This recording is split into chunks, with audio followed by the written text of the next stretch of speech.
In this tutorial in CyberLink PowerDirector, I'd like to show you how to take 9:16 ratio raw video footage and use it in a 16:9 project, rotating it 90 degrees as you do that. This comes as a request of one of my subscribers. So, in order to do that, I basically got my cell phone out and I took the video footage that you see on the screen. Basically, I scanned through this graph of some F major scale key combinations, and I'm going to try to make that so I can use it in a 16:9 project.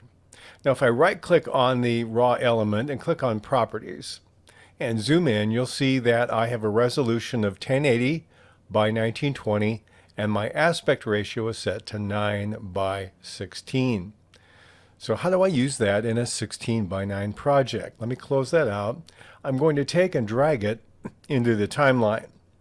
Now when I do that, I'll have this aspect ratio conflict pop up unless you turn it off by using Don't Show Again.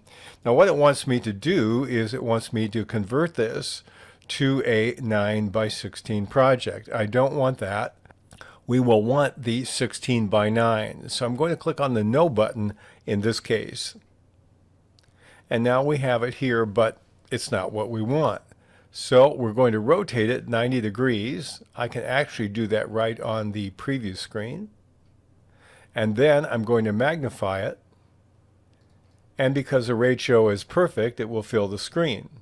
And so when I play this in the project, now it's acting like a pure 16:9 ratio video. So if that's what you have for your raw footage and you want to use it in this kind of a situation, it's pretty easy to incorporate it into CyberLink PowerDirector by rotating it and bringing it in, making sure that the project is set for 16:9. That's all there is to this simple step in CyberLink PowerDirector.